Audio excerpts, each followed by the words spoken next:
into it. So let's welcome Taylor Fischer. She is the VP of Marketing in the Fast Casual division at Fat Brands, and Warwick McLaren, the VP of Digital Marketing at Fat Brands. So Taylor and Warwick. Welcome, guys. Come on up, and I see John. Taylor will have you here. Sweet.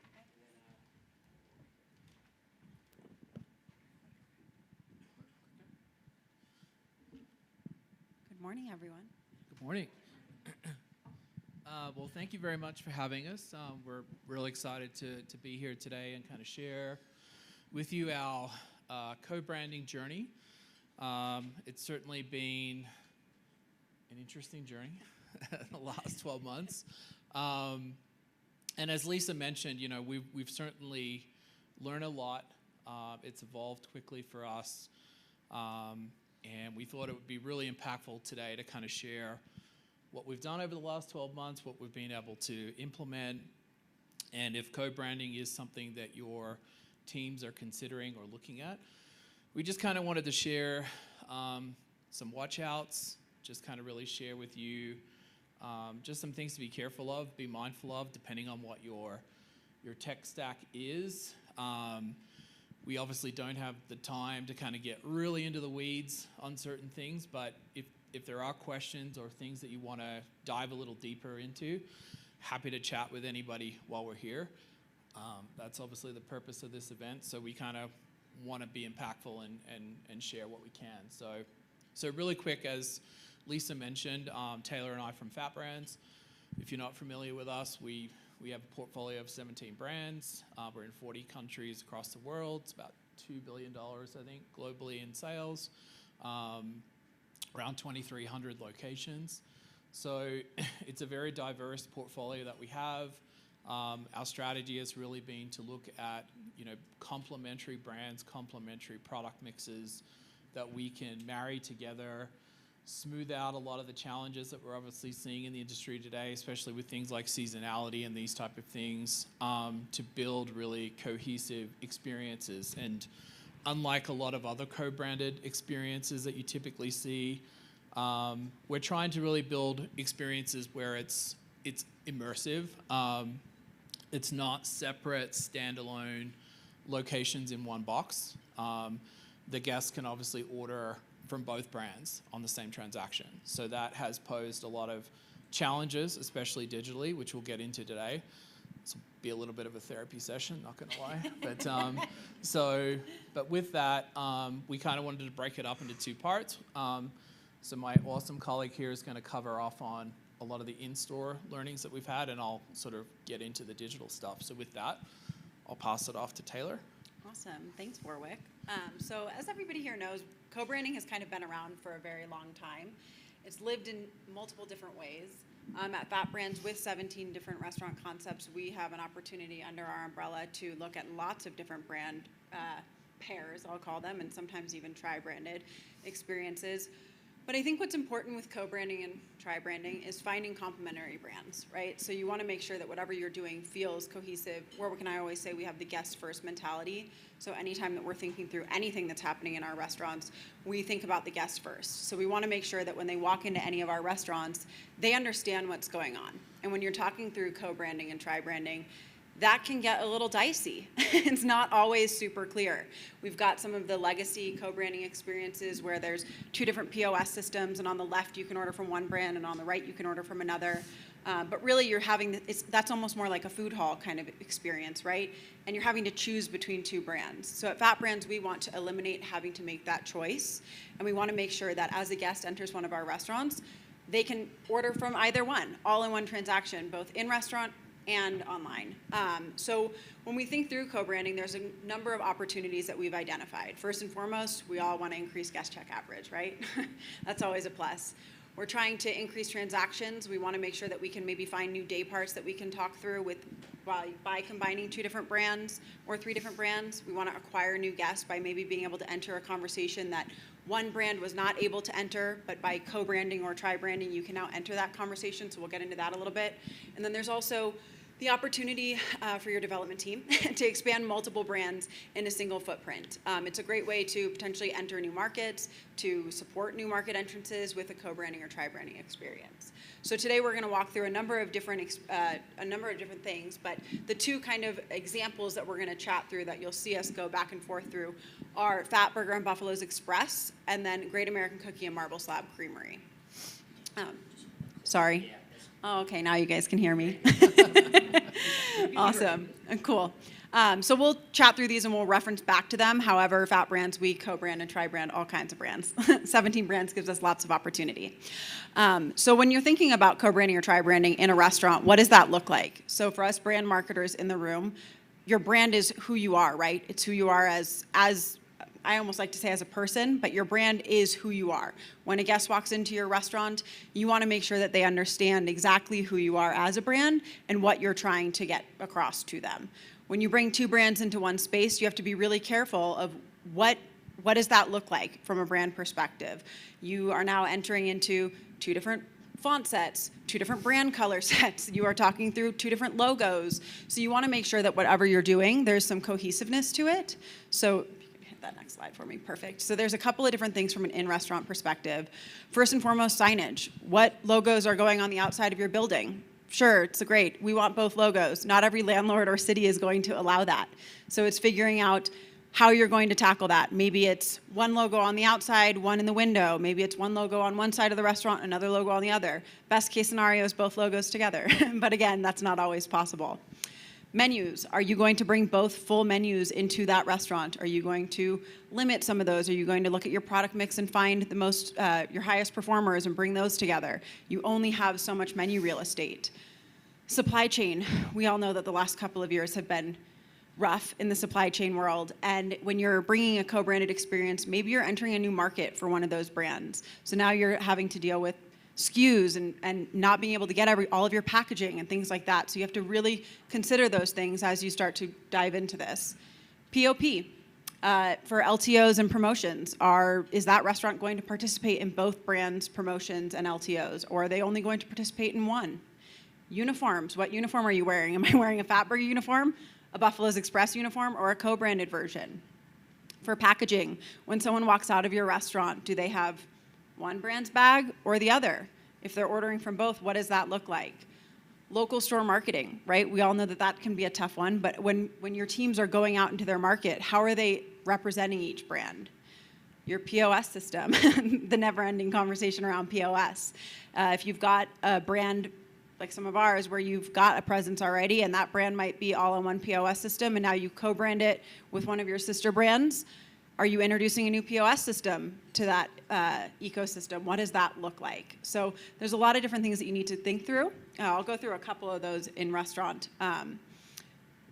Perfect. So what does this look like? What does a co-branded experience look like? I referenced previously that historically there's been two different counters. You've got one on the left, one on the right. You've got to make that decision. Again, at Fat Brands, we're really trying to cohesify that or make that experience more cohesive.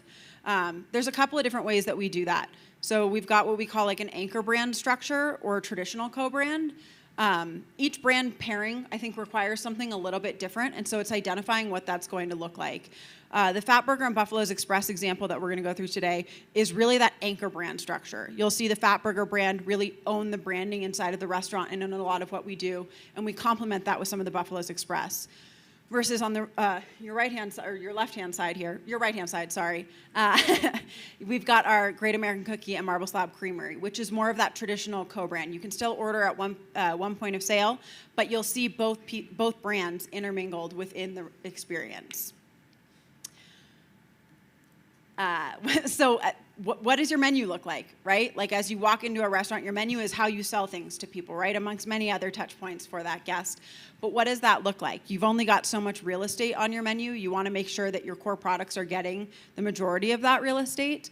But when you've got two brands in one, how do you do that? And so I think there's two different examples here, and it might be a little bit tough for you guys to see. That top example is the Fatburger and Buffalo's Express example. So given that Fatburger is your anchor brand, you've got a really core presence of Fatburger on this menu. That middle panel and that right-hand panel are both all Fatburger products. And then that left-hand panel is our wings from our Buffalo's Express. You'll see some of the branding mixed here too. On that left-hand panel, you'll see some of the Buffalo's Express branding versus the other side is Fatburger branding. But there's a way that you can tie those together and make them feel cohesive by using a similar color, that black in the background, so that it doesn't feel jarring to a guest when they're looking at that menu. So that's kind of that anchor brand experience. And then you've got your true traditional co-brand with the marble slab Great American Cookie, where you will see cookies and ice cream kind of back and forth. You'll see both sets of branding in there, but the team has done a really phenomenal job of making that feel like a very cohesive experience to the guest. It feels really natural. You're not going, well, wait, hold on a second. Am I in a marble slab or am I in a Great American Cookie? You've got this really awesome experience of feeling like you truthfully are in both, and you can order from both restaurants. Same thing when you come into POP, right? I mentioned at the top of this that when you introduce two different brands into a restaurant, you've got two sets of fonts, you've got two sets of colors, two logos. There's two completely different brands, and that's where it really is important to find those complementary brands that work well together. So for Fatburger and Buffalo's Express, you've got burgers and wings, and then Great American Cookie and Marble Slab, you've got cookies and ice cream. So they pair really well together. We talked about increasing guest check average. Before we co-branded Fatburger, we added wings to the Fatburger menu without any co-branding. And Fatburger is the last great hamburger stand. We serve big, juicy burgers. We do it really well. And by adding chicken wings, people were almost confused. It was not confused, that's probably the wrong word, but it didn't feel authentic, right? And authenticity is so important in today's day and age that when we started to integrate a new brand where there was some of that authenticity, Buffalo's Express was a sister concept to Buffalo's Cafe, one of our other brands, it allowed us to really be able to enter those conversations authentically. And you can do things where you can offer add-ons to your guests, right? You can say, add wings to your burger purchase, but you can do it in a way that feels authentic versus just throwing everything at them when they walk into your restaurant, right? It's like the never-ending story of someone saying, oh, well, I want to serve donuts out of my burger restaurant, or I want to serve X, Y, and Z, and you're like, well, hold on a second, is that authentic to who you are as a brand? So co-branding allows you to really be a part of that authenticity and talk to your guests that way. And same thing with cookies and ice cream, right? Or cookies and cream. Who doesn't want cookies and ice cream together? It also allows us to drive transactions by capturing different day parts or events. So I always use the Fatburger and Buffalo's Express example because I think it's really the easiest one to understand. Burgers are not traditionally necessarily a football food option, right? Typically when you think football, you think wings. And so by co-branding with Buffalo's Express, it allowed us to enter into that conversation seamlessly. We now can speak to football, we can talk to our guests about football, whereas before it kind of felt forced and didn't feel authentic. Now we have that opportunity, and the messaging can be about both burgers and wings, and we're able to have that conversation with guests. Same thing with cookies and ice cream, right? If you go to a birthday party, there's always a cake at the end or cookies or something there, right? Maybe it's a cookie cake or ice cream on its own or ice cream with that. But you don't typically just have one. So for like our ice cream brand, Marble Slab Creamery, you're not necessarily going to be able to cater that party on its own. But when you pair it with Great American Cookie, you can now offer a cookie cake with ice cream. And you're able to have that new conversation with your guests. So there's an opportunity there to really be authentic in both of those spaces.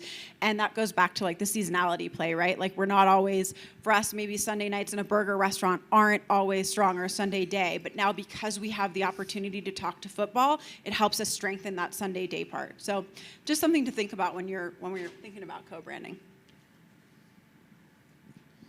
And with that, now we're going to get into the nitty-gritty of digital. So this is where things get really fun. So I'll hand it over to Warwick. Yep, fun is definitely one way to describe it.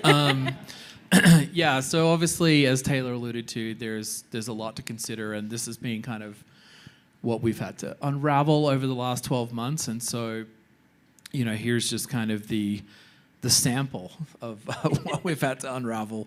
From point of sale, obviously ordering providers. I know a lot of you in the room here have either got systems that you've kind of built yourself, or you're using third-party providers.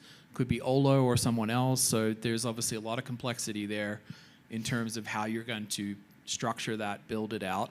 So I'll cover a little bit of that today, and obviously websites, local listings. This is a big one. Like, we're going to talk about this a little bit today because I think it's often overlooked. But when you're thinking about digital, local search, how the guest's actually finding you, this can be a big snafu really quickly. So we'll kind of share a little bit about what we ran into with this one.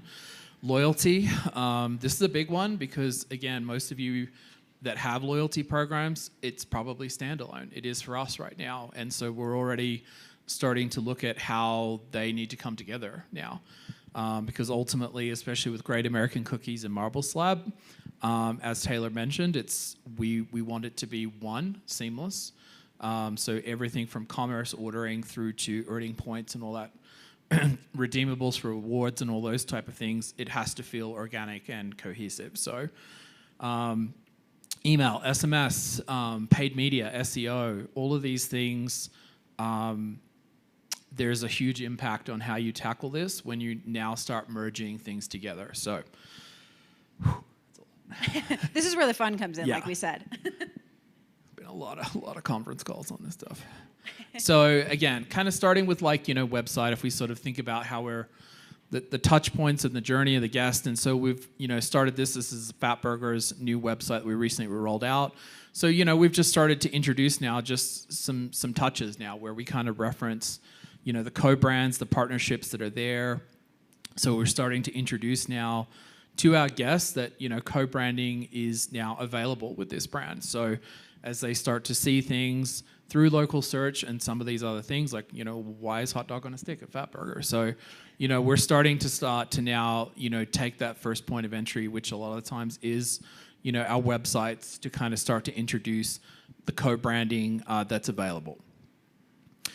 Locations pages. So this is kind of interesting. We really had to take a step back and think about the user experience here. And so this is actually, it's not live yet. This is coming in Q4, but this is Great American Cookies and Marble Slab, where you can kind of see on the screen here. Sorry, it's probably a little small, but where you kind of have this situation where you've got a standalone Great American Cookies, for example. It's not a co-brand, but you might have a co-brand that's in close proximity to it. So this is obviously in the Atlanta area where we have that scenario.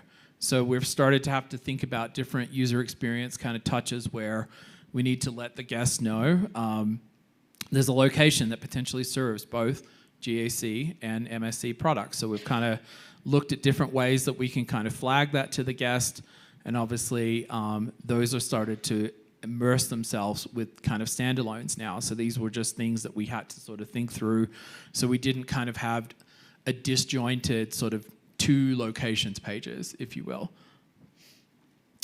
So the ordering experience, this was sort of the big one that we had to really work through. So we do use Olo today. So we have, obviously on the left here, probably very familiar to a lot of people here. So this is our MSC and GAC sort of starting points.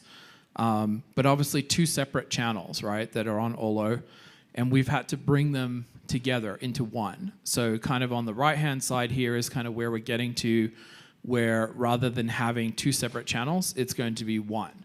So we've had to bring both menus together. And this is kind of allowing us to do a custom front end that we're building right now, so that we can have the categories together. And as Taylor showed, we have this beautiful cohesive experience in the store, and we need to replicate that now through a digital experience. So the same look and feel, same awesome photography starts to flow through, and the guests can go through the ordering experience and start to marry these complementary products. Who doesn't want to have ice cream with a cookie cake? So we've got to bring that, out right through this ordering experience now, which we've started to do. So you can kind of see here just a couple of examples now of it. This really opens up a lot of great opportunities for cross-selling. So, in this example here, you can kind of see the guest has got a cookie cake in the shopping cart, and there's opportunities now for us to bring in things like, a pint of ice cream, shakes, whatever it might be. So again, as we're getting data coming through on the guest, there might be things that they've left out of the cart. all of these awesome things now that we can really start to pass back to the guest, drive more check, drive more dollars, through the experience. Just gives us so much more opportunity than we've had before with just the standalone brands. And then on the far right here, you can kind of see this is just some examples of where, we're starting to think through the rewards component of how, we want to start to introduce ways for the guests to not only join rewards, but, letting them know what they've potentially earned on the order. And if they haven't actually joined loyalty, we're sort of creating that FOMO, if you will, of, hey, don't leave these points on the table, opt in, join rewards. And again, that ties back to, if we're going to have that type of experience, the loyalty program has to be together now. Okay, so Taylor, this has been a big one, online listings. So we've got a couple of examples here. You've obviously dove a lot into this. So can you just kind of share with the group today kind of these two experiences that we've got on the screen here, because they are sort of two different workflows from a Google My Business standpoint. So we've got Fatburger Buffalo's Express here on the left, which is kind of together. And then obviously on the right, we've got GAC and MSC, which same location, but two separate listings. Can you just kind of share with the group kind of what we've learned and the different approaches? Yeah, I think anytime that we're talking about listings, we all know that you are working with some of the biggest players in the space, right? You've got to work with Google and Apple, and they are changing things constantly. So up until a few years ago, there were rules with Google that wouldn't allow you to have two businesses at the same address, right? So you couldn't separate your listings because they would get flagged as duplicates. And then you were dealing with the duplicate listing problem. And so I think, a couple of years ago, this co-branded listing experience was where we landed because we had to, because there was no real other opportunity for us. And when we did explore the other opportunity, again, we ran into that duplicate listings issue. And so we opted to co-brand our listings, which allowed us to, work through keywords and things like that and pack these with both burger and wing keywords and make sure that our website was reflecting that and all of that. But as we explored this further with Google and Apple, recently we found that with our good friend Siri that we all know and love, when you asked Siri to take you to the closest Fatburger, Siri was only taking you to Fatburger, not Fatburger and Buffalo's Express. She wasn't recognizing, I love that I'm calling her she, as if she's a person here with me. She wasn't recognizing that a Fatburger and Buffalo's Express was also a Fatburger location. And so as we started to work with Apple on this, they alerted us that they had recently made a change and they were no longer allowing co-branded listings. Well, that's always fun because Google allowed it and encouraged us to do it. So now you've got two of the biggest players in the space telling us two completely different things, wanting us to do things differently. And so we've continued to work with them and some of our listings partners that some of our brands have to identify that this reference on the right here is probably the route that we're going to need to move forward with, something similar to this. However, on this co-branded listing, you go back to, and this is again where the fun really starts, to the two different channels that Warwick mentioned from an online ordering experience. So you'll see on these two different listings here, on the left one, you've got Great American Cookies that's linking you to a Great American Cookies site to order. But on that right one, you've got a Marble Slab Creamery listing linking you to a Great American Cookies ordering experience. And when we talk about a guest, right, and ensuring that they understand what's going on, that's confusing. Why is one brand taking me to another brand's ordering experience, especially if I've never physically been in that restaurant to understand that it is a co-branded experience? So that's when things start to really get fun. And when Warwick and I talk about, we've had lots of different conference calls on this, that's where this stuff gets into the place. So as we've worked with Google and Apple, we've developed an idea, or we've worked with them to come together through, you can go to the next slide, a new opportunity that they have. So we all know the Starbucks that's in Target, when you look for Starbucks near you and it takes you to Target and you're like, that's not what I wanted. I wanted to run into Starbucks. Now they're allowing, so Google is allowing us to basically integrate our listings somewhat. You'll see here on the left, you've got a Target listing in Van Nuys, California. And then on the right, you've got a Starbucks listing with that same address. And right above there, you'll see it's located in Target. And so this way, you can start to tell that brand story to a consumer of like, oh, they're looking for Starbucks. They see it's located in Target. Maybe they're opting to go to the next one. Or maybe they're like, heck yeah, I'm going to knock two birds with one stone here. And for us, from a restaurant co-branding experience, this allows us to take that anchor brand and have that be your core listing, and then take that maybe secondary brand that you've co-branded into the experience and note that it is located inside of that other brand. So as a user who may, again, have never been into those restaurants, who's found you digitally, now they're understanding that this brand is within another brand. So when they land on that co-branded ordering experience that we're referencing, they understand, and it's not quite as confusing. Because again, when you're physically standing inside of a restaurant and you can see two logos and you see a menu that clearly defines everything, that's understandable for a guest. But when you're on your phone, maybe you're distracted, maybe you're doing 10 things at once, who knows, maybe you're just trying to order lunch quickly, that can get confusing. So this specific space has gotten a little bit difficult. And with that, I would ask you, Warwick, what does that look like from an SEO perspective? Yeah, I mean, SEO, what a fun topic. But no, I think again, just to kind of wrap this up, I mean, as I mentioned, we have franchisees when you're the Great American Cookies, Marble Slab franchisees that have both brands have typically, they've had 2 Olo channels right now. So obviously we're wanting to get rid of one of them, and GAC is kind of the parent in our situation. So when we made that decision, everyone was like, okay, great. But the problem was you have all of these listings that have been indexed now. So as you can see on the right-hand side, again, same store that we showed here. Well, here's all the Marble Slab URLs that have been indexed now that now have to be unwound.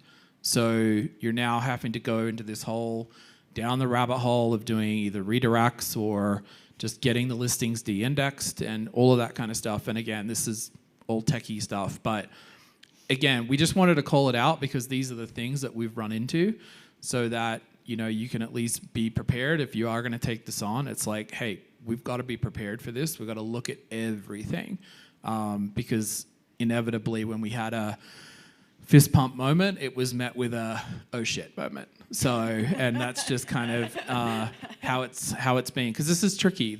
And when there's so many things that are already in play and in the ground, you have to unwind things, and that's always problematic. So, yeah. I would say that takes us probably to the next point here. Back in November, when I spoke with Mason at the last summit, we kind of teased that we were working on something. We teased that there was going to be a Fatburger Roundtable experience and talk about taking 2 brands that already have a serious footprint, right? You've got 2 core brands that have been in existence for quite some time. They've all got their own ordering channels. There's Fatburger's already co-branded and tri-branded with other brands. Roundtable Pizza has been around for forever and has this awesome tech stack. And now we are bringing them together because we identified that there is an opportunity for guests to order pizza and burgers together in the same restaurant. So we're going to show you kind of what that looks like. I don't know if you can click that, if it'll let you click. Yeah. Click the Fatburger logo. Is it that one? Please hold. Yeah. Anyway, so we kind of identified this. Here we go. It's coming. You can go to that first photo for us. So we are going to take Fatburger and Roundtable and put it together in one restaurant. This restaurant will be opening in hopefully Q3, although we all know how restaurant openings go. But this has been kind of the most recent fun co-branding project that Warwick and I have worked on together amongst many other team members at Fat Brands. And a lot of those fist pumps and then the uh-ohs have come up here, but it's been a lot of fun, and we're really excited about this opportunity because when you talk about 2 awesome brands in one space, you're talking some serious AUVs. So we're really excited about this. Yeah. Cool. Yeah, but that's what we have. So Okay, thank you. Everyone, big round of applause. Taylor and Warwick. Do we have any questions for these guys? Oh, you do. Well, I'll let you go first, but then I have one. As you ask questions throughout the 3 days, just say your name, who you are, and where you're from, please. Thanks. Hello, Stephen. I work for TikTok and I'm based out in San Francisco. Really enjoyed your presentation. Would love to hear your perspective on, with such a strong focus on co-branding or even tri-branding for your brands, how do you think about setting your budgets for each brand or attributing success to driving these key business decisions? I'm sure that might be a little bit of a headache from my perspective, but I'd love to hear yours. Yeah, we're typically looking for about a 10 to 20% incrementality from a sales perspective to say like, yes, this is working. We need to keep doing this. We need to open more of these. So that's like one of our KPIs that we set. Anyone else? Well, I just have one question in the sense of when you were doing this, because I know we had a conversation beforehand, and what was really that challenge that you sort of really said shit to? You know what I mean? Like, what was that I think that anyone who wants to, because I'm also curious, you're talking, especially for your newest branding, co-branding, and they're two big brands. Do you look for someone with that following but maybe they don't necessarily fit, or like what are those, like all of these things coming into play when you just sort of, when you started it out? Because you guys have been doing this for a long time, but I'm just curious in that getting that started phase. You want me to take this? Alrighty, I would say, when we're thinking about different brands, it's finding, again, those two brands that complement each other, right? So pizza, burgers, wings, cookies, ice cream, finding those brands that fit together. And then we've identified that with some of our bigger brands, like a Fatburger, Round Table, maybe a Johnny Rockets, those types of brands, they've got these cult-like followings, right? And they live there's some regionality, right? Round Table's heavily footprinted in California, and there's an opportunity to potentially take us throughout the rest of the country in these co-branding experiences where maybe your other brand has a footprint already. But as you do that, Round Table's what, 400 units, something like that.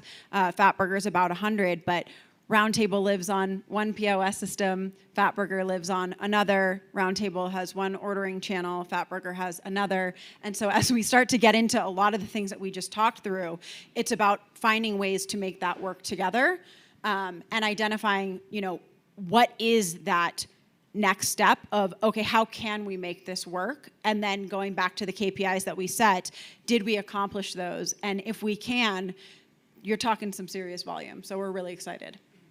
That's great. Anyone else? Awesome. Alan from Quantcast here. I just had a question related to, on the paid media side, specific to creative design, when I'm thinking of like a tri-branded ad, like how does that work out, right? 3 different logos in a 15-second spot or on a display ad, like how do you approach paid media design? Alrighty, I can take this one too. So I think that is a very, very complicated question. I wouldn't say that it's always really clear cut. You also, obviously, with different brands, you've got different marketing funds and things like that and contributions and all of that you have to think through. From an advertising perspective, I think this is really where one of the opportunities comes into play, though, because you now have the opportunity to hit the core consumer for each of those brands with singular brand messaging, driving them to that co-brand, right? And I think we do this differently by brand. We've tested a couple of different things. For example, with Fatburger and Buffalo's Express, we have tested some co-branded advertising. It has worked well, but I think really where that bread and butter lives is, I'll use Fatburger, Buffalo's Express, Hot Dog on a Stick, the tri-brand that we opened last year. We can use advertising for Hot Dog on a Stick, right? And introduce that Hot Dog on a Stick has opened in Valley Village, California. We can also introduce our Fatburger consumers and consumers that have an affinity for burgers to Fatburger having opened. And now you're driving 2 completely different segments into the same space, into one single footprint. So that's really, I think, where the opportunity comes into play. I wouldn't say that there's necessarily a need for co-branding and tri-branding each piece of your advertising, because that would get, again, confusing, and you want to make sure that you're introducing your guest in a seamless way so that they understand. But then it's when they are searching for you, or after they see that ad, or they're clicking and they're going to your website, they're now understanding that they might see multiple brands in one footprint. Come back to you. Erica from Burger King. So when you mentioned the co-branding and tri-branding, that you can kind of enter these new day parts or acquire new users, do you see that there's any like decline in some of the retention of your loyal guests for those specific restaurants, that they'd prefer one that is solely that restaurant? I would say no, and the only reason why I say that is because they're still getting that authentic experience from each brand. So again, Fatburger and Buffalo's Express, you can still walk in and order all of your same Fatburger products, or like a GAC or a Marble Slab. You're still able to walk in and get the things that you love from your individual brand or the alternative brand. So we've really seen that our loyalists, they love this experience. They're like, oh, how cool, I can do X or I can get Y. And if they don't want to, if they're opting to just go in there and get their favorite product, they can still do that. So I think that's really where it comes back to your authenticity, right? You don't want to just throw a bunch of things at your guests. You don't want to change the brand. You need to make sure that you are maintaining each individual brand in these experiences, because to your point, a loyalist who's like, oh my gosh, I've been craving my favorite ice cream, and then I walk into one of these co-branded experiences and they don't have my flavor. That would be that huge letdown, right? But that's not the case here. We're making sure that we maintain both brands or all three brands in one place. Yeah, I mean, we've definitely seen that with GAC and Marble Slab, where, you know, Great American, it's a high propensity to buy a cookie cake on a birthday occasion.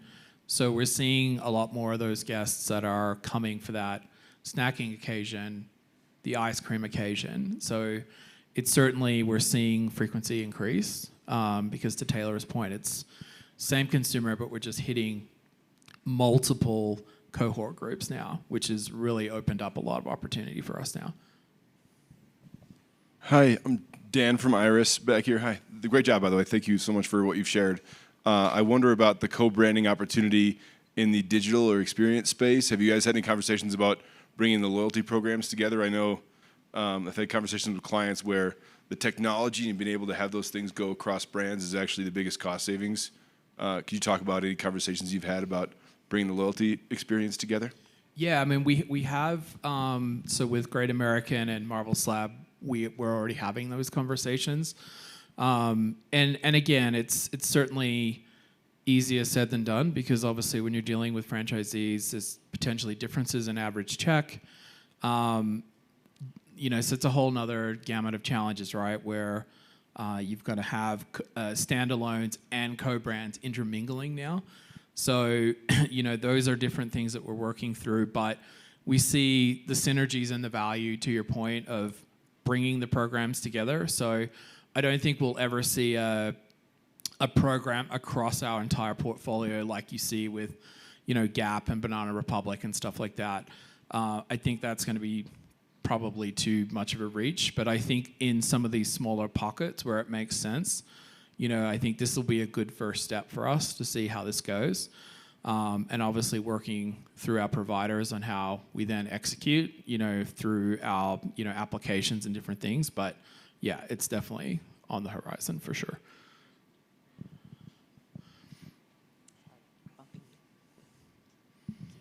Hi, great job. I'm Kathleen Vandervoort from Torchy's Tacos.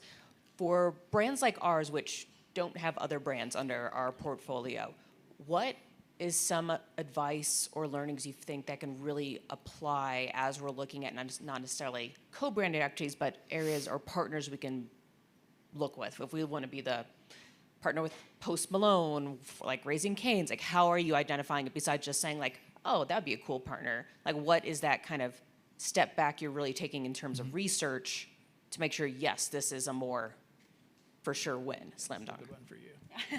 This is actually one of my favorite topics, is partnership marketing.